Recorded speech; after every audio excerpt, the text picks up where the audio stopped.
Christine Brown just set the internet on fire. Again. During a recent episode of Sister Wives, she called Kody Brown a good man, and fans could hardly believe their ears. This is the same Christine who spent months explaining why she left him, the same woman who described the pain and heartbreak she experienced in that marriage. Now suddenly, she's on camera saying kind things about Kody, even suggesting that her husband, David Woolley, and Kody would probably get along great if they ever hung out together in Moab. The change felt so drastic that fans weren't sure what to think. As Christine spoke excitedly about the two men bonding, the camera cut to David, and his expression told a different story. He looked polite, but uneasy, like a man trying to smile through a conversation he never wanted to have. He nodded along, but made it clear that being civil doesn't mean he's ready to be best friends with his wife's ex. David handled it graciously, but viewers could see the tension. He quietly added that everyone has their own perspective, and as a father, he sees things differently. That one line said it all. Then came the moment that made everyone pause. Christine laughed and joked about David and Kody becoming brother husbands. The energy shifted immediately. David's smile froze. The room went silent. He quickly made it clear, joking or not, that he wasn't interested in that idea. The moment was awkward, and social media lit up with comments from fans replaying the clip again and again, unsure if Christine was being playful or something deeper was going on. That's when the speculation started. Viewers began wondering if Christine's new positive attitude toward Kody was part of a broader effort to keep the peace for the cameras, or maybe just a reflection of her desire to move on with grace. After all, the timing couldn't have been more curious.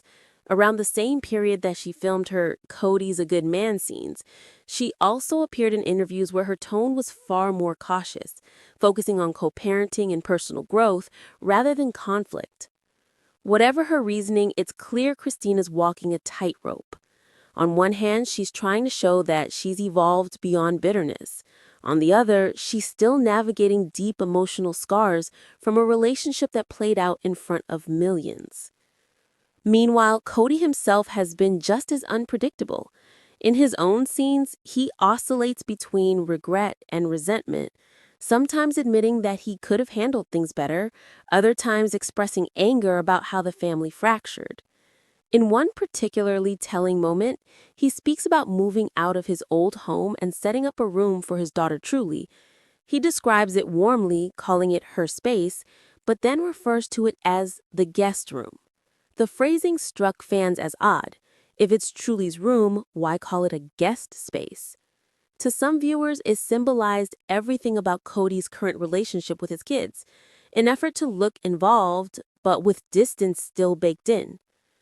And of course, in true Sister Wives fashion, the topic of money is never far behind. Kody has often spoken about feeling financially strained by the breakup of the plural family and the separate lives that followed. Christine, now remarried and building a new future, has been open about the emotional and financial independence she's worked hard to achieve. But those old tensions over property, support, and who contributed what continue to shadow the family's interactions. For Kody, the pressure seems to boil over whenever the subject of responsibility comes up. He often frames himself as someone who gave everything to the family, while others accuse him of trying to control the narrative. The truth probably lies somewhere in between, but what's certain is that both Christine and Kody are still living with the consequences of that shared history. This brings us back to David. He's become an unexpected grounding force in this storm. While Christine tries to show forgiveness and composure, David represents quiet boundaries, the kind of calm resolve that doesn't need shouting to make a point. He listens, observes, and occasionally steps in with the kind of understated honesty that fans find refreshing. When he said, "As a father, I see things differently," it wasn't meant as an attack, it was truth spoken without hostility. David's calmness has become a mirror for viewers, showing what healthy detachment looks like after years of chaos. He's not here to fight Christine's battles or rewrite Kody's story. He's just here to live in peace. And that might be the most powerful statement of all. When you zoom out, this entire situation feels like a metaphor for the sister wives' journey itself. What started as a show about unity and shared faith has evolved into a raw exploration of growth, consequence, and emotional survival. Christine's sudden good man comment wasn't just about Kody, it was about her. It showed that she's trying to move past bitterness, even as sometimes it comes off as forced or confusing. She's choosing peace, even if that peace still feels uneasy. Kody, meanwhile, continues to wrestle with his own reflection, torn between defending his image and confronting the truth of his fractured family. And David, he's the steady hand quietly reminding everyone what emotional maturity looks like. Not perfection, not performance, but presence. At the end of the day, the good man line might not have been about rewriting history. It might have been Christine's way of letting go.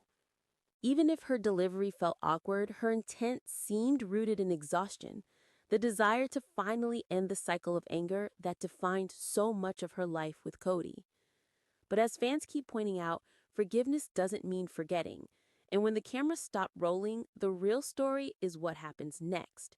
How these three people move forward as adults, parents, and human beings who've lived through one of reality TV's most complicated love stories. Christine Brown just called Kody a good man on camera, and the internet is going crazy. This is the same woman who spent months talking badly about him, calling him a deadbeat dad in every interview she could book. But now, suddenly, Kody Brown is wonderful, amazing, someone her new husband, David Woolley, would totally love to hang out with in Moab. The change is dramatic, and honestly, it's hard to watch without feeling uncomfortable. Here's Christine talking excitedly about how Kody and David would have such a great time together. How they should go off on some guy's trip without her even needing to be there. She's almost writing fantasy stories about their friendship at this point. But then the camera shows David, and his face says everything his mouth won't. He looks like a man who just got asked to compliment the guy who kicked his wife's dog. Uncomfortable doesn't even begin to describe it. David tries to be polite, saying that hanging out with Kody doesn't mean he supports his actions, but you can see it in his eyes. He's not buying what Christine's selling, and he's definitely not about to call Kody a good man just because his wife suddenly decided to change her story. As a father himself, David sees things differently.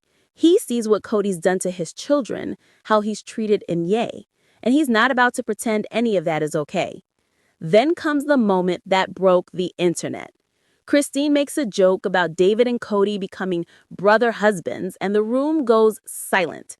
David's face drops. You can almost hear the record scratch. Brother husbands? Is she serious right now?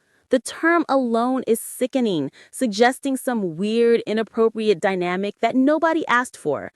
David immediately shuts it down, making it totally clear that's never going to happen. But here's where things get interesting. Word on the street is that Christine's sudden change of heart isn't about personal growth or forgiveness.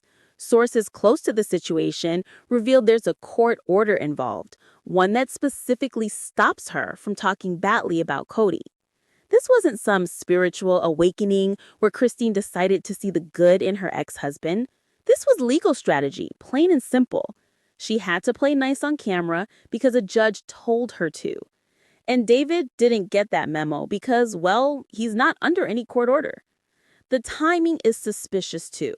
Right around the same time Christine's filming these scenes about what a wonderful man Kody is, she's out there doing podcast interviews calling him a deadbeat. So which is it, Christine? Is he a good man or a deadbeat dad? The answer probably depends on whether there's a lawyer in the room. But that contradiction is exactly what makes this whole situation so explosive, because clearly something much bigger is happening behind those carefully crafted smiles. Let's pull back the curtain on what's really happening here, because this isn't just about Christine suddenly finding her inner peace. There's a court order floating around that specifically banned Christine from talking badly about Kody, especially in front of their daughter Truly. Now, some people might argue that making public statements on a television show watched by millions technically counts as saying things in front of Truly, even if she's not physically in the room when they're filming. The kid has access to the internet after all. But here's what makes this whole situation even more twisted.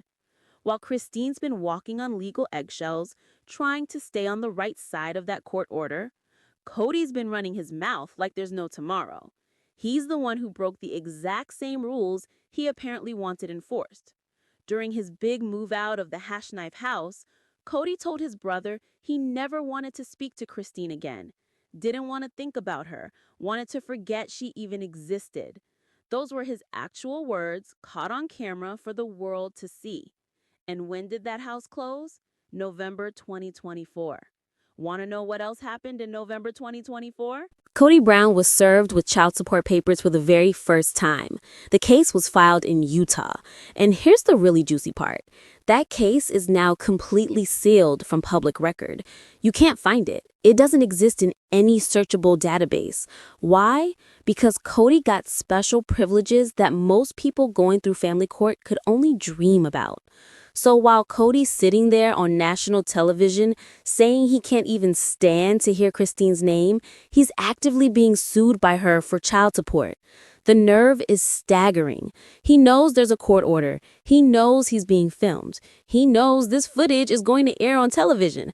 And yet he can't help himself.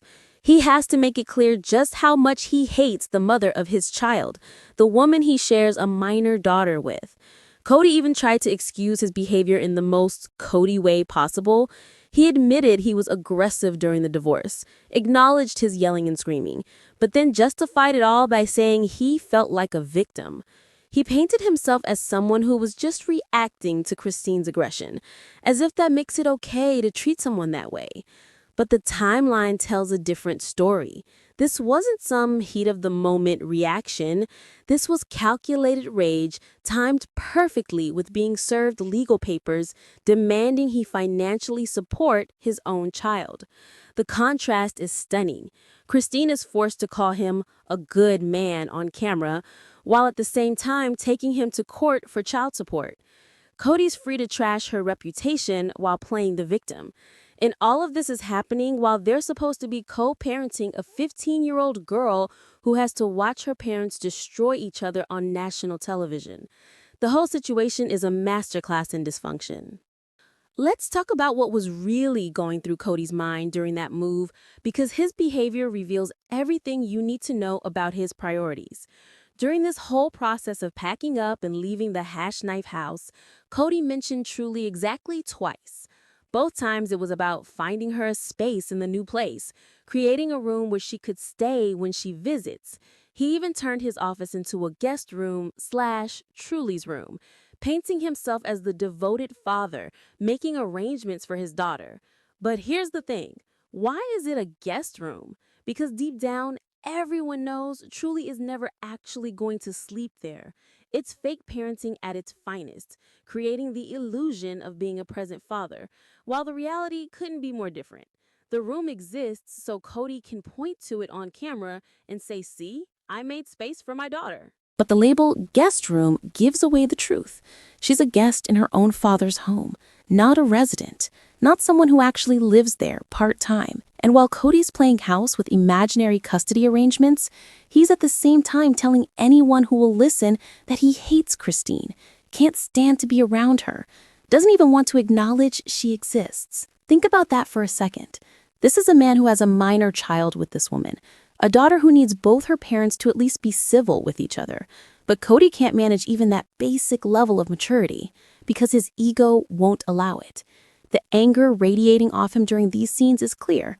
He's not just upset, he's boiling with rage. And anyone watching can tell exactly where that fury is coming from. Money. It always comes back to money with Kody Brown. The man built an entire life on the idea that he could spread his resources thin across multiple families, keep everyone just satisfied enough to stay, and never actually have to face the financial consequences of his choices. But now, Christine's demanding he actually pay for his own child, and Kody's losing his mind over it. He felt entitled to that money. In his twisted worldview, whatever he earned belonged to him, not to the children he chose to bring into this world. The fact that a court was forcing him to part with his precious dollars sent him into a spiral of victimhood and rage that he couldn't hide, even on camera. So he excused his aggressive behavior, blamed Christine for making him feel like a victim, and acted like his yelling and screaming were somehow justified reactions to her leaving him. He painted her as the villain in his story, while conveniently forgetting that she left because of how he treated her and their children for years. And the most calculated part? He's doing all of this while being sued, knowing it's being filmed, hoping to control the narrative before it gets to court. It's manipulation disguised as confession. Now, let's get to the part where David Woolley becomes the hero everyone didn't know they needed. While Christine's sitting there trying to convince herself and everyone else that Kody's actually a decent guy, David's not having it, not even a little bit. You can see it written all over his face during that conversation. Christine's going on about how Kody and David should hang out, how they'd have so much fun together, and David's looking at her like she just suggested he vacation in a war zone. David tries to be diplomatic at first. He says that spending time with Kody doesn't mean he's supporting his actions, but then he drops the real truth bomb. As a father, he sees things differently. That one sentence carries so much weight because David's not just talking about abstract principles here. He's saying that as someone who actually cares about his own children, who shows up for them, who treats them with respect and love, he cannot and will not pretend that what Kody's done is acceptable. David knows the stories. He's heard what happened behind closed doors in that plural marriage. He probably knows more about Christine's pain and suffering than most of us will ever know. And he's watched how Kody treats his children, how he's willing to throw them away the moment their mothers displease him. For a man who clearly values fatherhood and takes his own responsibilities seriously, watching Kody play the victim while neglecting his kids must be infuriating. The refusal to call Kody a good man is significant, because David could have just gone along with Christine's narrative. He could have played nice for the cameras, said some generic positive things and moved on, but he didn't. He stood his ground. And in doing so, he spoke for every father out there who's been watching this train wreck and thinking the exact same thing. Real men don't abandon their children. Real men don't trash the mothers of their kids on national television. Real men show up. And you know what makes this even better? David doesn't have a court order hanging over his head. He's free to speak his mind, and he's choosing to use that freedom to quietly but firmly draw a line in the sand. He's not going to pretend. He's not going to fake a friendship. He's not going to give Kody the validation he so desperately craves. David's silence on the subject of Kody being a good man speaks volumes. Christine's probably caught in the middle of this, knowing her husband sees right through her forced praise of her ex. She has to play the game for legal reasons, but David doesn't. And his honesty is probably both refreshing and uncomfortable for her. It's a reminder that not everyone is buying the performance, that the truth is still there even when you're legally required to pretend it isn't. And Kody, he's probably boiling at the fact that David refuses to play along with his redemption arc. Let's follow the money trail, because that's where Kody's true character really shines through.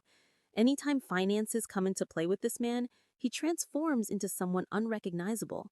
The rage, the victim mentality, the explosive behavior, it all connects back to his wallet and the child support case that got filed against him in November 2024 that sent him into an absolute tailspin that everyone could see playing out on their television screens. The fact that this case is now sealed speaks volumes about the kind of privilege Kody enjoys. Most people going through family court have their cases available for public viewing.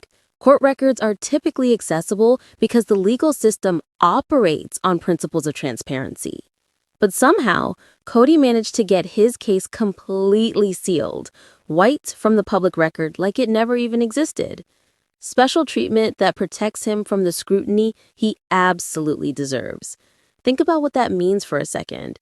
Christine had to take him to court to get child support for their daughter, their minor child.